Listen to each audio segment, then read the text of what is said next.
Okay. So, hi, everybody. Welcome. As National Coalition for Sexual Freedom celebrates Women's History Month.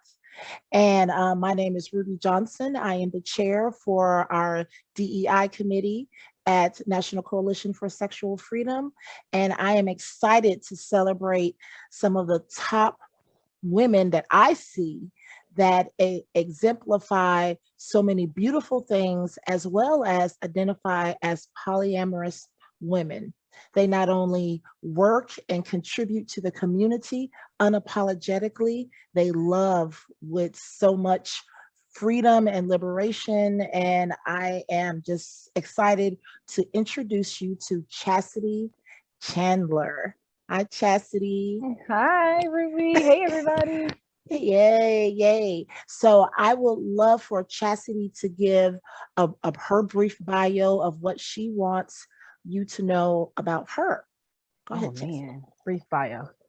So, my name is Chasity Chandler. I am a relationship and sex therapist. I am licensed in the beautiful state of Florida, Massachusetts, and New Jersey. And my passion is to help people boss up from the boardroom to the bedroom, period. Boss up. Listen to that. See, that's what I'm talking about right there. Yes, Boss yes, up from the boardroom to the bedroom. I yes. love it. I love it. Well, Chastity is definitely a boss, a she boss, Oh, most definitely. And so I want you to know some of the most beautiful things that Chastity is currently doing, and she is breaking down so many gates, right? We had an interview with Dr.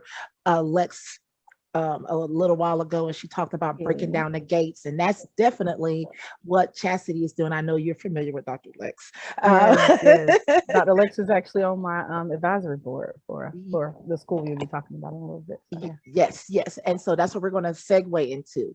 Since you talked about the school, I just want you to know that this is the first of its kind. So when you hear her describe the amazing school, I want you to recognize this. So go Oh. ahead, Chastity, describe the school. All right. So, I am one of many Black sexuality professionals. I went to a school here in Florida, and I came out of the school, and after over $7,000 of my hard-earned money was spent, I didn't really feel like I got what I needed to be able to support those in the communities that look like me. So in Black and Brown communities, I really didn't learn how to do the sexuality work and realm around us and the things that are pertinent to us and our mental and sexual health. And so, first thing I did was I called Dr. Wadley and I said, and this was way back in 2015. So this tells you how long I've had this vision. And I Uh-huh. said, why is there not a sex therapy school for us, like Black folks that's actually teaching, making this money and all this? And he said, I don't know, sis, but if you create it, I'll help. And he stuck to that. He's also on my advisory board. But the National Institute for Sexual Health and Wellness, also known as NISHW, was created out of that need, out of the need for more Black and Brown instructors, also out of the need of more Black and Brown specific curricula that speaks to the challenges that we have as a people as it relates to sexual health and mental health and the combination of the two. And so NISHW was formally founded in 2019. We're an ASEC approved provider, we're a Florida approved provider, we'll soon to be NBCC, the ASWB, and all the other things, because we want to make sure all of the professionals can get their their certifications, their CEs, etc. And so everywhere that I saw there was a gap in the program that I knew about and the programs that were already out and about, I have kind of bridged them. So it's a very, very, very specific type of program, and it won't be for everybody, and that's completely fine. But we're going to have checks and balances to make sure that credible credible providers are coming out of our communities that are equipped to deal with the things that we need to talk about. So yeah. So I don't know if y'all realize how amazing this is, but as a sexuality professional, I understand that has always been something that is lagging. I have invested tens of thousands Yes, of yes. dollars Yeah, that was just the school, the 7,000. It's been Yeah, more since yeah, then, but yeah. yes, exactly. I have invested a lot in my education, so I'm ecstatic to actually invest my coins into a place that is going to actually yield what I need to be the best that I can be for our community. So I'm thoroughly excited about that. And so applications are opening. So part by the time this interview is posted, you'll be like, They are opening really soon. And the funny part is, we've had a mailing list for quite some time now. We've been offering CE workshops for quite some time now as well. And people are like, when is the application opening? And I'm like, don't worry, sis, just make sure you have your coins ready, because that's the catch. The catch isn't when the applications are going to be ready. It's that you're ready for what comes after the application. right. Because I have to pay the Ruby Johnsons of the world, the Dr. Lex James of the world, the James Watleys of the world to prepare this curriculum and to run these classes. So y'all got to be able to run those coins. I promise you will be well worth your money though. Yes, absolutely, absolutely. And so not only are you an educator, a pioneer with contributions, I mean, I can see where this school is going to go. I mean, I can imagine, what, am I going to get my first PhD in sexology from your school? I don't know. As of this moment, I have no intentions of turning it into a PhD program, but that doesn't mean that won't happen. That doesn't mean that we won't evolve. Right now, I just want to make sure that there is some checks and balances, that there's some quality instruction and quality information being given to our people. It's a lot of money to spend. It's a lot of time to invest. And unfortunately, what I'm hearing, and not from my own story, but from many other stories, is that they just didn't get what they needed, and they still don't know even exactly what they're doing. And then they're left out here trying to help people with these sexual issues. So, right. And so you're also an author. You have some books out there. You want to share the books? Yes. Okay. Well, I've been a part of a couple of anthologies. I've also spearheaded my own anthology. And so I'll start with my book. And my anthology is Sex After Divorce, Been There, Done That, and Had the Orgasm to Prove It. And it is an Amazon bestseller. I've also been a part of a couple of other projects. The Black Therapist Rock, A Glimpse Through the Eyes of Experts, and in my chapter, Sex, Sexuality, and Gender, The Unspoken Truth to Mental Health. And basically what I do is I talk about the work that I've been doing my whole career around the very underrepresented populations and how there's such a huge correlation in our communities with sexual, gender, and sexuality related concerns and how it contributes to our mental health. And so, yeah, there's a couple of other books I got out. We just dropped a book technically this year about being a CEO and being a single mom. And so yes. I definitely dropped some gems of inspiration in there. Got a new book. You're here at first here. Don't have the subtitle yet, but Your Privilege is Showing. That book was literally, the idea for this book was birthed 2 days ago in a real life experience that I had. And I am super, super excited to say that I'll be co-authoring that with my life partner, Dr. AC Folks. So yeah, Your Privilege is Showing. It's gonna be a good one.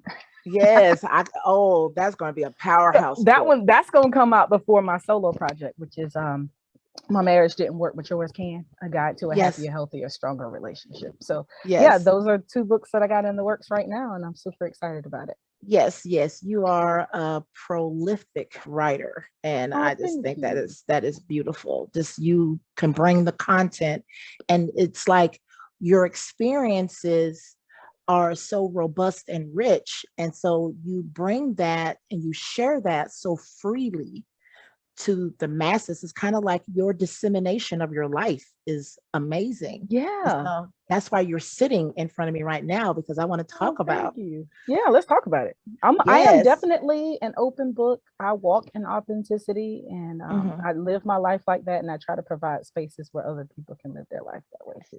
And so that's what I want to inspire other she bosses to do. Can I use she boss? Because you can use she boss. It's my brand. You can use it. Yeah, for sure. That's we her all brand. She bosses. I love it. That is her brand. I do want to say that is her. But you love just the same way that you have, you know, taken hold of your career and your aspirations and your goal. You know, you are a woman who identifies as polyamorous, probably amongst other things, but we're going to focus on polyamorous. And so, kind of tell me how, you know, the Reader's Digest version of how you landed in to your identity as a polyamorous woman. Got you. So I have always been a serial monogamist. That has been my story my whole life. It could be because of my upbringing, could be because of the relationships that I witnessed growing up. Not really sure. I think it's everybody's. I always say monogamy is a default relationship style because we don't know any different, right? And so for me, how I tumbled upon it is definitely not the healthiest way to tumble upon it. My partner was cheating. And I had already been working with clients who were polyamorous. I knew a lot about the polyamory community and consensual non-monogamy. And I gave it a shot, right? I stepped outside of my comfort zone. I love this man. Like, I'll give it a shot. One thing I stood my ground on, though, is that I was grateful that he was honest with me. But I said, bro, you need to be honest with her, right? Like, I'm not going to be in this with you if you're not honest with her.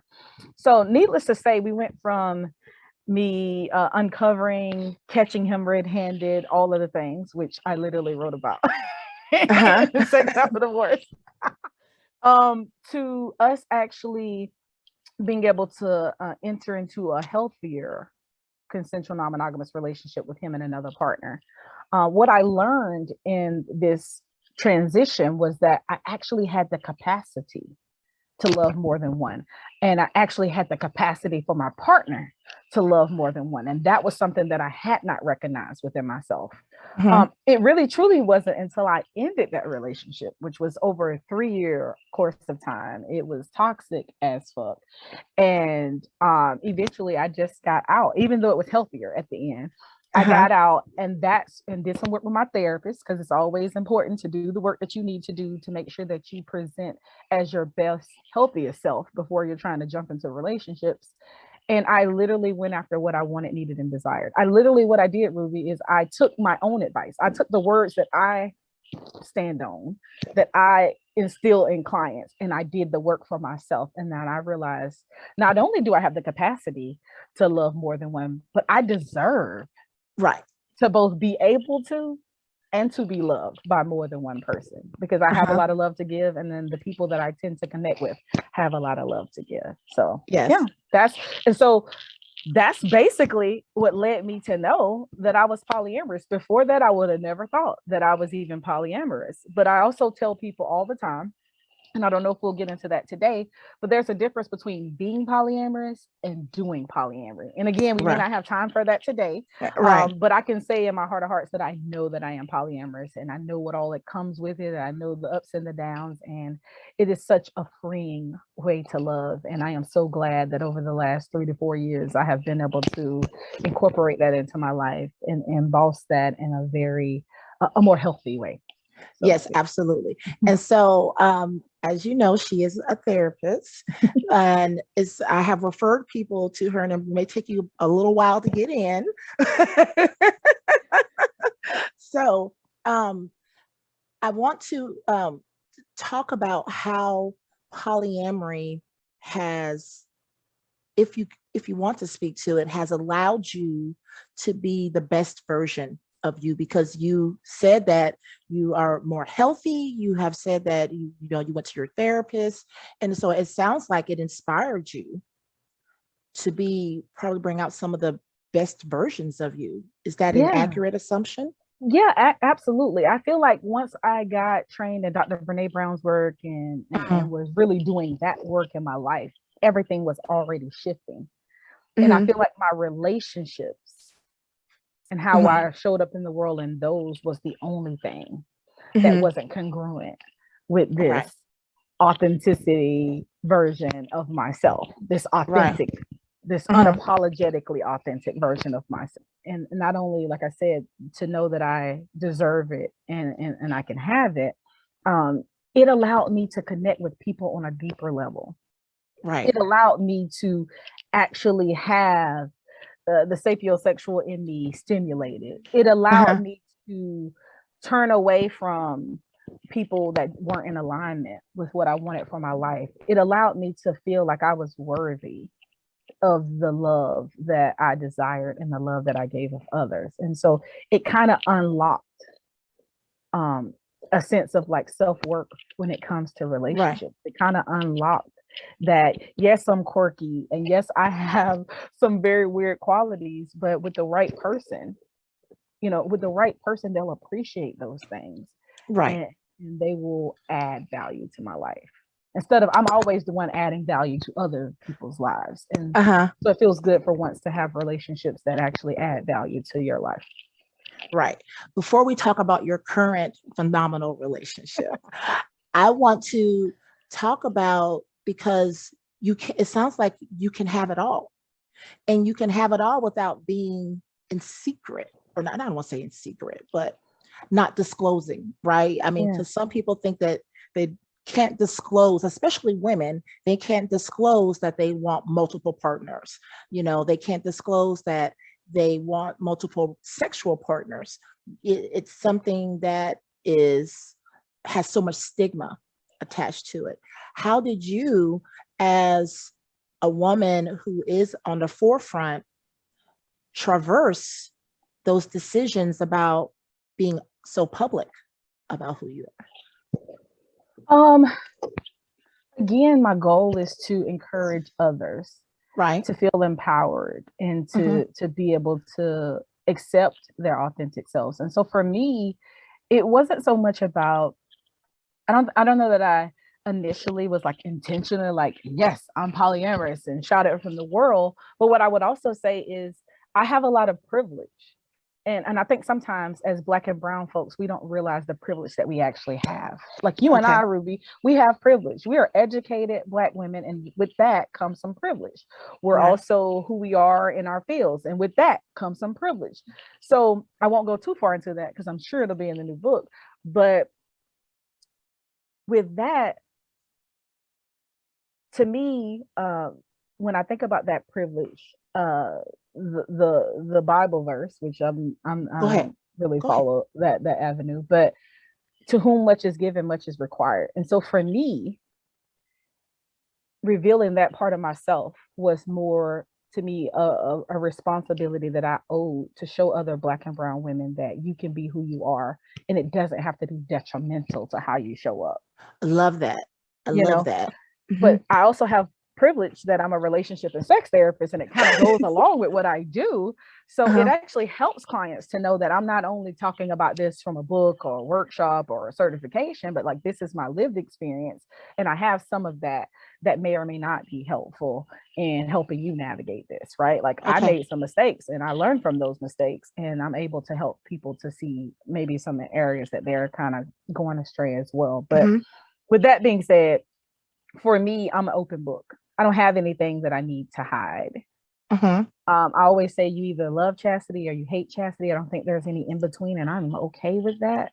I am very much okay with that. But in getting to the new partnership, which I'm sure you're going to bring up, that probably unlocked more of me being polyamorous publicly, because I think it was also freeing for him to be able to live in his truth.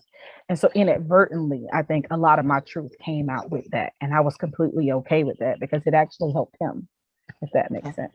Yeah. Yes, please share about your relationship that I have had the privilege of witnessing pieces on Facebook and also professionally. Tell me.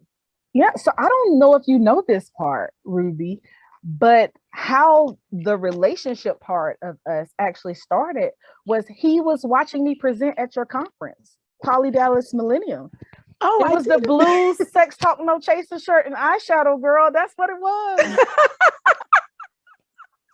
So anyways, we have been friends for a long time. We were accountability partners in the first book that came out in 2017, 2018. And so we've been friends for years. But something about the way that I looked and spoke or something during your conference triggered something in him. And so he asked his partner at the time, was it okay for him to pursue something with me? And she said yes. And I knew her, of course. And so he shot his shot, and he shot his shot like a day, if not the same day after I asked the universe to send me partners that were more aligned for what it is that I needed in my life, literally. So he called and another person called that I had a previous romantic connection with. They both called on the same day, both wanting to talk to me, talked to both of them, and stepped into whatever that would be with both of them having two potential partners, actually three potential partners that I was actually dating at the time, and whatnot. But yeah, so it all started with Poly Dallas Millennium, believe it or not. I love it. That brings, and so that inspires me because that's it. I've decided to bring it back, but that's a whole another conversation. Yay! Well, that's good because I plugged it in my article, so hopefully that I must have knew. It's divine. You must have knew. Yes, I'm bringing it back. Yes, we got offered a big grant, and I decided to accept it. Yeah, awesome. Okay. But yeah, he is wonderful. He is wonderful, and he is Dr. AC, folks.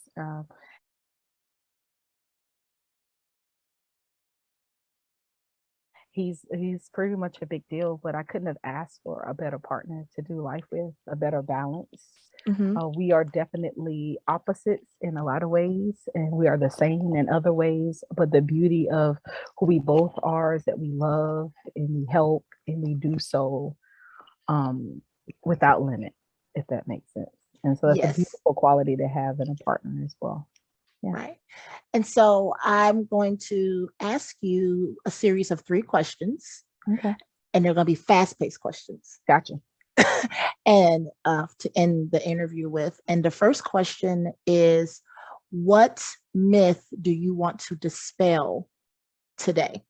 And go.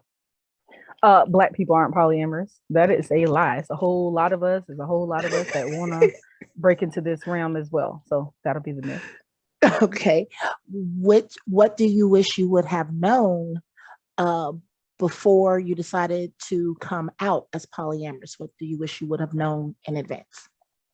I don't know if there's anything that I wish I would have known in advance. My coming out publicly and to my children and my family was very non-traumatic and very supportive. So I don't think I would have changed anything. Yeah. Okay. Yeah. And then this is going to be a real intimate question. Go for it. How has being polyamorous assisted with your evolution as a sexual being? Oh man, that is a good one. What I would say is that although I've been an ally and an advocate for the LGBTQ plus community since 2008, and it is literally my life's work, I really feel like my current partner, who is trans male, completely has shifted everything for me. I feel like God put me in this field to do the work that I was doing to prepare me for him. And I truly believe that. And so that's what I would say to that it's allowed me to be able to love openly and freely to my partner. Although I have always identified and I continue to identify as a cisgender heterosexual female. And so it's a beautiful thing to be able to love him in the way that I can and to be able to support each other as we go through this journey in polyamory. So. Right. And so I'm going to probably put you on the spot and you can tell me to cut this piece of the interview out.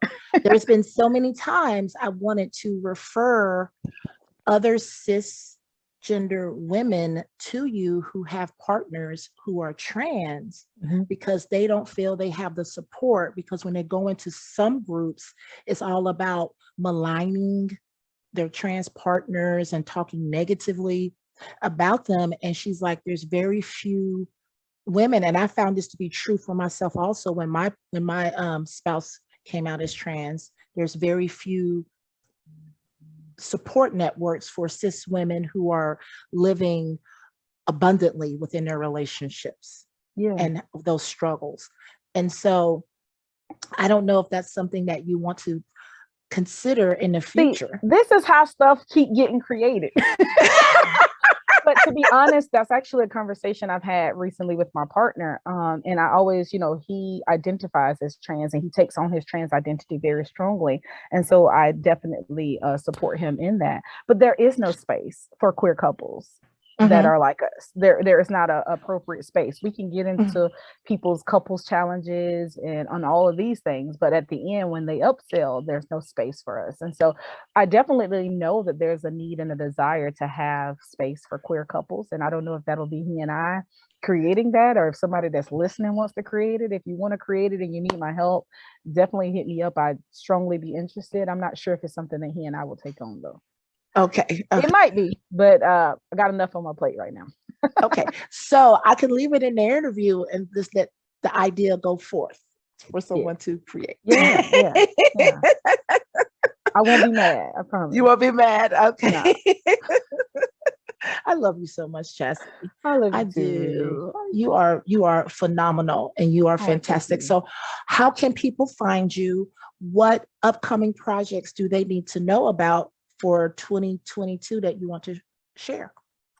You can pretty much find me at Chaz for Change on most social media. You can also Google my practice, Center for Sexual Health and Wellness.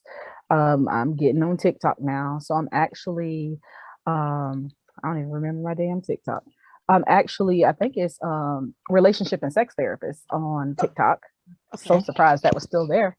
Um, but projects coming up. Well, we got more and more CEs lined up for the school, but also opening the applications and certification tracks to start this year. So that's amazing. The two books that I mentioned will be written this year.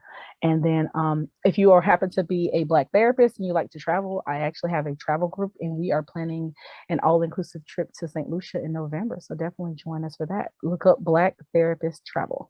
All right. Yeah. Oh, okay. I'm going to be traveling all over the world this year because I'm going to some places already. Yes, yes. I think it's the new form of self-care for us, is what I see. Oh, I Yeah. love it because I'm telling you, we could talk about this offline. Yeah. Yes. All right. Thank you so much.